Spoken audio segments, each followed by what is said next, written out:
warahmatullahi wabarakatuh. Alhamdulillah, pada kali ini kita akan teruskan lagi pelajaran kita dalam pendidikan Islam. Tapi untuk hari ini kita akan ulang kaji lagi pelajaran bagi tahun 1. Jadi untuk hari ini kita akan belajar tentang unit daripada Al-Quran.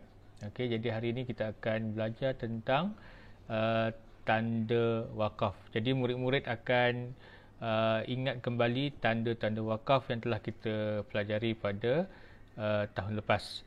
Okey, baik. Jadi macam mana kita nak berhenti ataupun kita nak wakaf ketika membaca Al-Quran?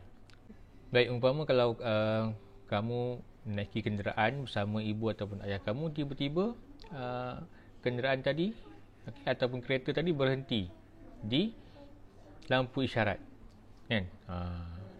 Apa akan jadi kalau contohnya kalau kenderaan tadi terus saja, di persimpangan, di satu persimpangan, jadi semua kereta lalu, apa akan jadi? Kan? Mesti kemalangan ataupun aksiden. Jadi mungkin akan mengakibatkan cedera. Itu contoh kalau kita dalam kenderaan, kalau kita tidak berhenti di lampu isyarat. Sama juga dengan Al-Quran. Jadi Ustaz tunjukkan sikit contoh tadi tentang lampu isyarat. Tapi ini jika kita baca Al-Quran, ada tanda-tanda di mana yang kita boleh berhenti ketika kita membaca Al-Quran. Sebab Al-Quran ini ada yang bacaan ayatnya pendek, ada ayatnya yang panjang, sampai 2-3 baris, ataupun ada sampai satu muka surat. Al-Quran ni Al-Quran, kan? Ni Al-Quran, di dalamnya ada ayat. Dan kalau tengok di sini ada ayat yang pendek, ada ayat yang panjang. Jadi apabila kita membaca Al-Quran, ada ayat yang kita mungkin nafas kita tak sempat nak habiskan ayat tadi. Jadi kita ada tempat yang boleh kita berhenti. Baik. Jadi salah satu daripada tanda kesempurnaan kita membaca Al-Quran ialah membacanya dengan bacaan yang sebenarnya lah. Maksudnya kita baca dengan cara yang betul. Kalau nak berhenti di tempat yang betul. Kalau nak teruskan sahaja. Contohnya kalau tadi Ustaz tunjukkan contoh kenderaan, kan? Kalau nak berhenti di tepi jalan, bukannya berhenti di tengah jalan. Tiba-tiba bawa kereta berhenti tengah jalan, apa akan jadi? Orang belakang akan langgar. Itu contoh kenderaan. Tapi dalam Al-Quran, bacaan dia, kalau kita salah baca, apa akan jadi? Bacaan Al-Quran tadi maksudnya akan lari, akan berubah.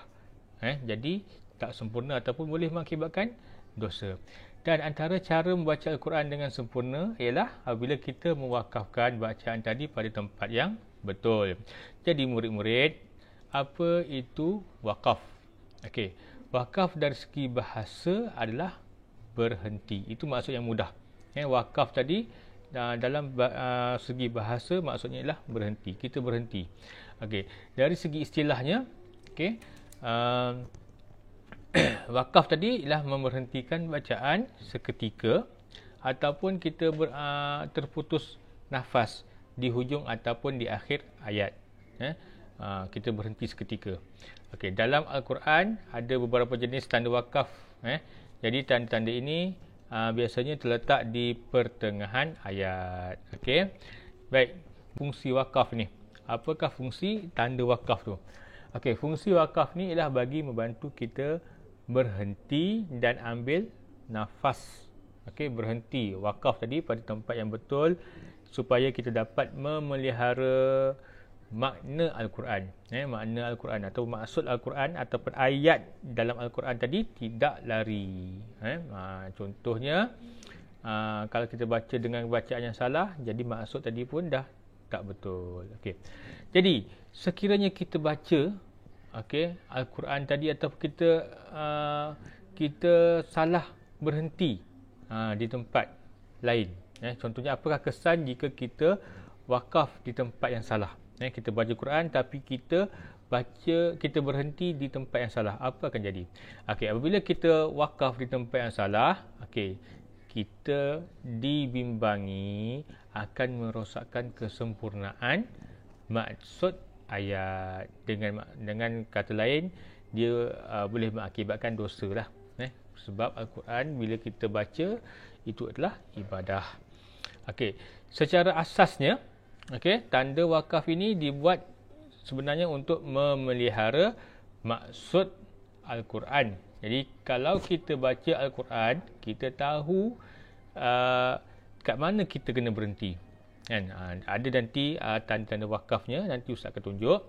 Okey, baik. Okey, baik. Kita tengok pada lampiran yang Ustaz paparkan ini dalam buku teks muka surat 39, tapi ini buku teks Pendidikan Islam tahun 1. Okey, tajuknya ialah Kenali Tanda Wakaf. Okey, unit 12. Baik. Okey, selepas ini murid akan tahu fungsi setiap tanda wakaf. Okey, yang kita pelajari. Dalam buku teks tu kalau kamu lihat, dia macam traffic light. Ada yang warna merah, ada yang warna kuning dan juga ada yang berwarna hijau. Cuba kita tengok yang berwarna merah. Okey, yang berwarna merah yang pertama huruf mim kecil kat situ. Okey, huruf mim kecil. Kalau perasan, huruf mim itu namanya ialah wakaf lazim. Wakaf lazim. Okey, maksudnya lazim berhentilah. Kita berhenti. Okey, contoh yang diberi, wan nasara aulia, berhenti. Kalau nampak di situ ada huruf mim kecil. Okey, kemudian yang nombor 2 di bawah tu masih lagi yang berwarna merah. Okey, yang ni kena berhenti juga. Okey, qaf lam ya. Okey, yang ini maksudnya wakaf aula, lebih baik berhenti. Maksudnya lebih baik berhenti. Okey, contoh, qalu takhazallahu walada, berhenti di situ. Kemudian kita tengok pula yang berwarna kuning. Okey, yang berwarna kuning, yang pertama tu dia ada 3 titik. Okey, kemudian ada 2. Okey, contoh di sini, okey, maksudnya ialah wakaf mu'anaqah. Mu'anaqah. Okey, maksud dia berhenti pada salah satu daripada 2 tanda. Okey, dalam satu ayat, dalam Al-Quran, dia satu ayat tadi, dia ada 2 tanda yang 3 tu. Contohnya dalam surah Al-Baqarah ada. Okey, contohnya zalikal kitabul la raiba fi. Okey, ataupun zalikal kitabul la raiba fi. Okey. Nampak di situ ada 2. Nak berhenti yang mana? Zalikal kitabul la raib pun boleh, ataupun kita baca zalikal kitabul la raiba fi pun boleh. Tapi kita kena berhenti salah satu daripada 2-nya lah. Okey. Contoh yang kedua, okey, yang warna kuning, tanda jim kecil. Di dalam ayat Al-Quran tadi, di atasnya ada huruf jim kecil. Okey, itu dinamakan sebagai wakaf jaiz. Wakaf jaiz. Wakaf jaiz ni kita harus berhenti ataupun sambung pun boleh. Kita harus berhenti. Contoh, fasabbih bihamdi rabbika wastaghfir. Okey. Okey, kemudian kita tengok yang ketiga yang berwarna hijau. Okey, tanda wakaf yang berwarna hijau. Kalau perasan di situ ada lam alif. Okey, lam alif kecil. Okey, yang ini dilarang berhenti. Maksudnya kita kena terus baca. Okey, tak boleh berhenti. Okey, yang ini namanya wakaf mamnu'. Wakaf mamnu'. Dan kemudian satu lagi di bawahnya ada sod lam ya. Okey, sod lam ya. Sod lam ya ini wakaf aula. Maksudnya lebih baik meneruskan bacaan. Kita lebih baik meneruskan bacaan. Baik murid-murid, di sini Ustaz nak tunjukkan contoh ayat Al-Quran yang panjang. Okey, dan di situ ada tanda-tanda wakaf. Baik. Cuba kita lihat pada surah Al-Baqarah ayat 255. Okey, 255. Nampak tak? Okey, ini ayat 255 bermula dari sini.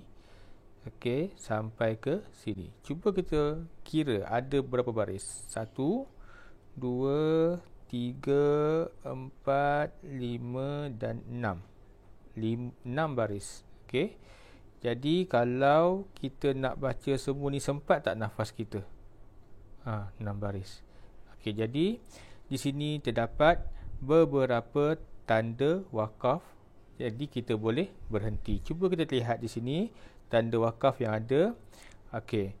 Ini yang pertama, huruf jim kecil ni. Okey, ini ingat tak tadi? Okey, ini adalah wakaf jaiz.